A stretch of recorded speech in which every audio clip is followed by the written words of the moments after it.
Salut les gourmets, bienvenue sur Santé Gourmandise, bienvenue dans cette nouvelle vidéo. Aujourd'hui, changement de décor, on se retrouve dans notre nouveau compagnon de route. Je vous présente Baluchon. Donc Baluchon, c'est un vieux camping-car de 30 ans, donc il est plus vieux que moi. Et sur plusieurs mois, ça va devenir notre nouvelle maison. Donc on a décidé avec mon conjoint de partir sur les routes. On va visiter différentes régions. On va donc faire un petit road trip dans un premier temps en France. On va voir un peu le temps que ça dure. Et voilà, Santé Gourmandise va continuer, va devenir itinérant. Donc les prochaines vidéos vont être encore plus simplifiées puisque les recettes, vous allez voir, vont être basées sur des ingrédients qui sont très simples, qu'on peut emporter partout, puisqu'ici on va se baser sur une cuisine nomade, toujours végétarienne et IGBA, avec des ingrédients en fait du quotidien. Vous allez voir un peu comment se transforment les courses. On se base toujours sur le même principe. Une fois par mois, on réalise une petite commande d'ingrédients et d'aliments secs. Puis après, au fil de la route, au fil des villes qu'on croise, on va faire nos petites courses d'ingrédients frais auprès de petits producteurs locaux ou auprès de commerces selon ce qu'on croise, et on va pouvoir faire le plein de produits frais comme ça de saison pour réaliser des petits plats simples et gourmands. Alors qui dit cuisine nomade dit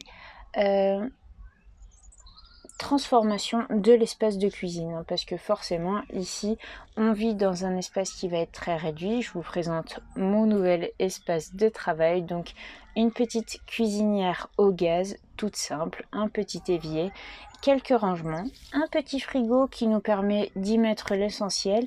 Un peu avant de partir, on s'est entraîné. J'ai pu réduire petit à petit ce qu'on stockait dans le frigo, réduire aussi, adapter la consommation entre ingrédients secs, matériel, ustensiles de cuisine, et je vais vous montrer tout ça. Donc côté ingrédients, côté aliments, on a pu préparer avant de partir un petit stock d'aliments secs, et en plus on a pu enfumer quelques-uns à la maison. Donc à l'aide du déshydrateur et du petit fumeur familial, on a fait des petites tomates séchées. Donc ça, vu qu'on n'est pas encore en saison, c'est des tomates séchées qu'on a acheté en magasin bio, puis on les a fait fumer pour rajouter encore plus de saveur. Donc ça c'est bien pratique, puisque si jamais on se retrouve sur la route à court d'aliments frais, donc de tomates fraîches ou de légumes frais, et bien on a ces petites tomates séchées à incorporer dans nos préparations, dans nos plats réchauffés ou crus. Ça se mange de toutes les sortes, ou pour de bons petits apéros également, c'est super sympa. On a fait le plein d'ail et d'oignons semoule qu'on a déshydraté maison également. Comme ça, ça pèse rien du tout, mais ça dépanne bien si on est à court d'aliments frais. On a pu faire sécher quelques beaux champignons. Donc ici, ce sont des pleurotes qu'on a passé un petit peu au fumoir également pour en relever la saveur. Et puis on a fait le plein également de petits champignons secs, comme ça permet de faire des bons petits plats gourmands en quelques minutes seulement. Il n'y a plus qu'à les réhydrater, on les incorpore dans le plat, on les snack éventuellement à la poêle, et puis ça fait des petits plats en 5 minutes chrono qui sont bien gourmands. Ensuite, très pratique également côté protéines, si jamais on n'arrive pas à se ravitailler en produits frais, puisque en produits frais c'est basé essentiellement sur des yaourts de soja, yaourts végétaux, du tofu, des petites saucisses végétales également. Alors, on a fait une petite série de saucisses végétales façon merguez qu'on peut emporter, donc elles sont sous vide, comme ça se garde longtemps. Mais à part ça, eh bien, on peut aussi avoir ce genre d'aliments, donc des petits émincés de soja qu'on a juste à réhydrater. Ça pèse 3 fois rien dans le camping-car, mais ça permet d'avoir une quantité de protéines qu'on peut apporter avec nous assez conséquente.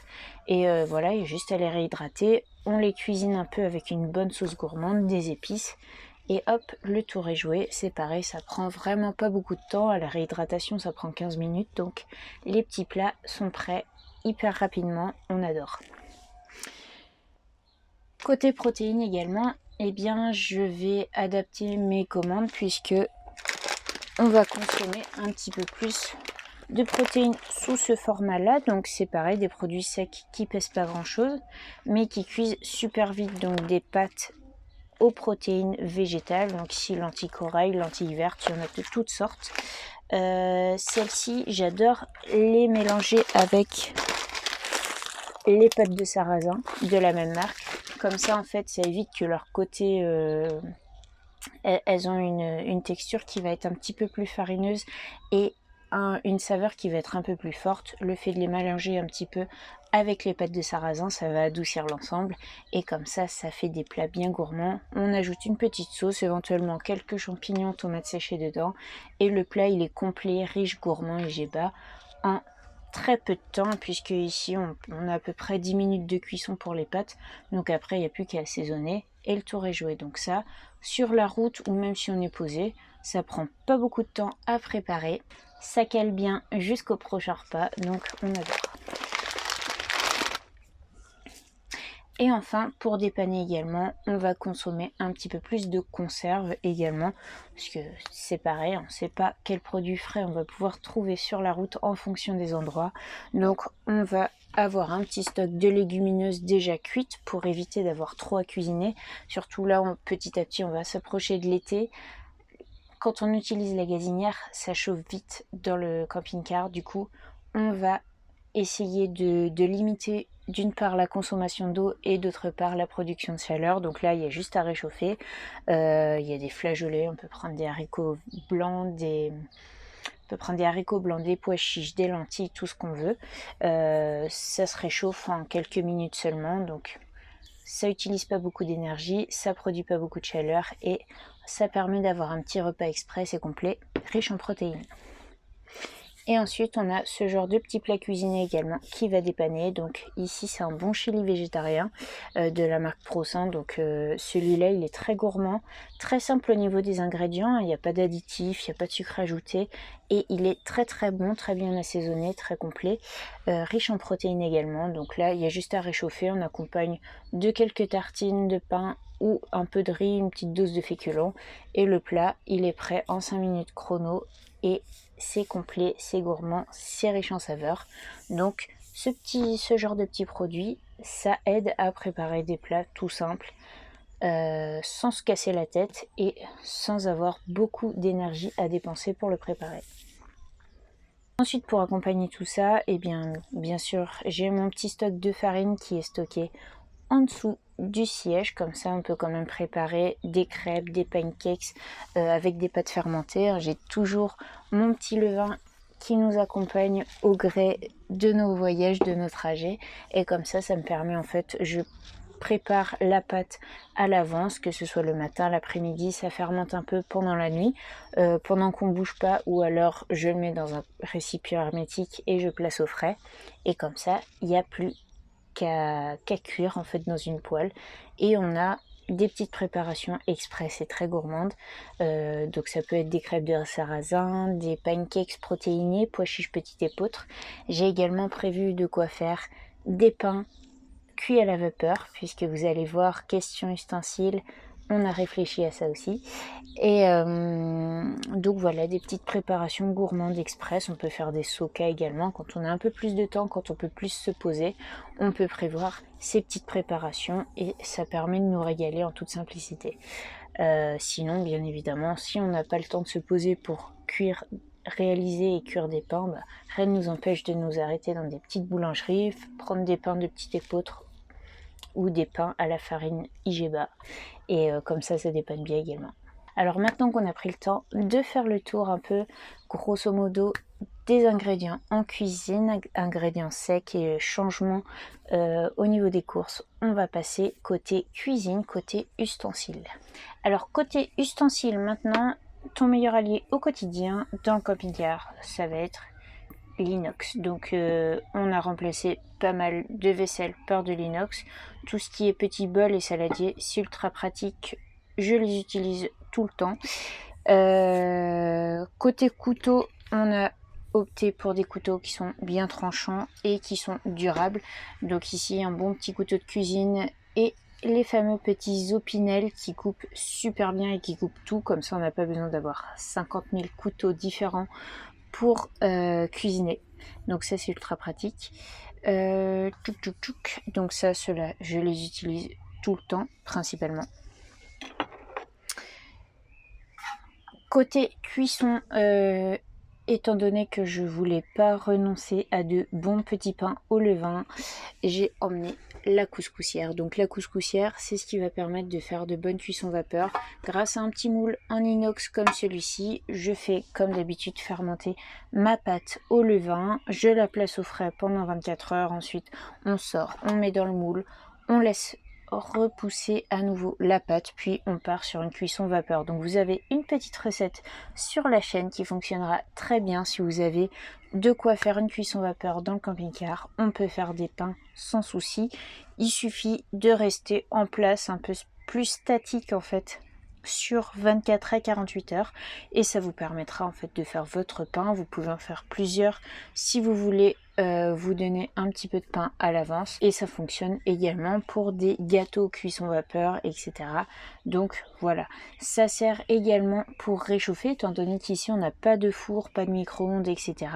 Il y a des choses qu'on peut réchauffer tout simplement à la casserole, mais il y a des choses qu'on pourra réchauffer également à la vapeur, hein, si on a assez d'eau à disposition, puisqu'il faut mettre de l'eau pour faire des cuissons vapeur et pour réchauffer. Donc si on a assez d'eau à disposition, par exemple dans un camping ou à côté d'une aire de camping-car, eh bien on peut réchauffer les choses ou cuire les choses à la vapeur. Ça fonctionne super bien sur la cuisson à gaz, donc parfait. Ensuite, étant donné que je suis une grande fan de crêpes, il y a la crêpière qui nous a accompagnés également. Donc comme ça permet de faire de bonnes crêpes, comme par exemple les crêpes façon nem que vous avez sur la chaîne. Je vous mets le petit lien juste ici. On peut totalement les faire aussi dans le camping-car du coup, avec une petite cuisson à la poêle qui nous permet de faire des petites gourmandises. Et enfin, le truc super pratique qu'on a trouvé et qu'on a acheté pour l'emménagement dans le camping-car, c'est la popote. La popote, c'est l'invention du siècle. En gros, on a une petite poêle, on a une petite casserole qui sont en dessous.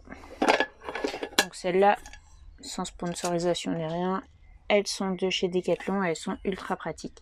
On a un intérieur anti-adhésif et surtout en fait elles ont un fond épais, puisqu'il y a pas mal de popotes, on en avait acheté une de base qui sont ultra fines et niveau qualité c'est pas terrible, et surtout ça cuit beaucoup trop vite, ça va brûler les aliments, alors que là on a un fond épais qui est résistant, qui se tord pas avec la cuisson au gaz, qui se déforme pas, donc ça c'est franchement top.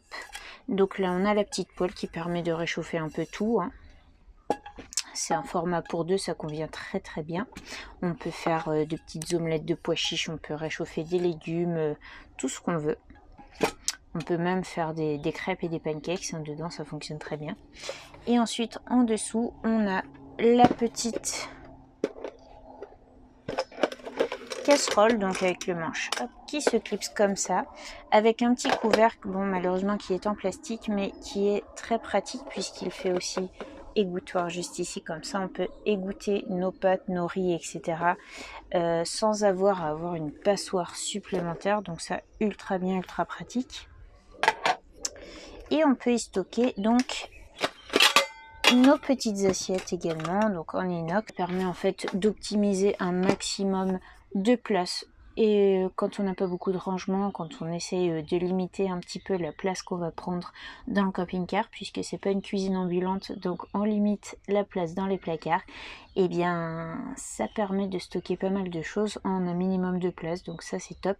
Donc du coup ce que je vais utiliser majoritairement, ça va vraiment être cette petite popote, souvent la combinaison de la casserole et de la poêle en même temps, puisque on a une plaque à deux feux, donc ça permet, ça rentre pile poil sur les deux feux sans que ça gêne, ça prend pas trop de place, ça contient beaucoup, hein, pour le peu de place que ça prend, ça permet de cuisiner de bonnes portions quand même, de bonnes quantités. Et ces deux petits couteaux là, sans compter après les couverts et les divers ustensiles, mais les must-have, franchement ce que je vais utiliser le plus là, enfin jusqu'à maintenant ce que j'ai utilisé le plus c'est ça, c'est cette petite popote hyper pratique, les petits saladiers en inox et les couteaux de cuisine. Donc voilà un petit peu sur le tour des ustensiles principaux, des ingrédients un peu que j'utilise pour l'instant. Après ça va potentiellement et probablement, je pense, évoluer au fil du temps. Donc n'hésitez pas à me faire vos retours, à me poser toutes vos questions en commentaire, j'y répondrai avec grand plaisir. S'il y a des vidéos sur des thèmes plus précis que vous voudriez que je fasse, s'il y a des sujets qui vous intéressent, n'hésitez pas à m'en faire part en commentaire. Si vous avez des petites idées de plats à réaliser, des petits challenges à faire, ou tout simplement des questions sur la cuisine nomade, sur ce nouveau mode de vie. Si vous avez des questionnements également, parce que ce type de cuisine, c'est un peu ce qu'on va adopter finalement quand on part en vacances. Je sais qu'il y a de plus en plus de gens qui ont des caravanes, des camping-cars, des vannes aménagées, enfin tout un tas de choses. Et c'est du coup un type de cuisine qu'on adopte sur les routes et qui touche pas mal de monde. Donc si vous avez des envies particulières, n'hésitez pas. Une fois de plus, c'est avec grand plaisir. Alors j'espère que ce petit tour de baluchon, ce petit camping-car tour et cuisine tour vous a plu. On se retrouve très vite dans une nouvelle vidéo sur le thème d'une journée dans mon assiette sur les routes, pour vous montrer un petit peu le type de cuisine qu'on peut adopter au quotidien quand on part sur les routes. Des petits plats simples, IGBA, de la cuisine végétarienne et toujours gourmande, en toute simplicité. Donc je vous retrouve très vite dans cette nouvelle vidéo et je vous dis à bientôt.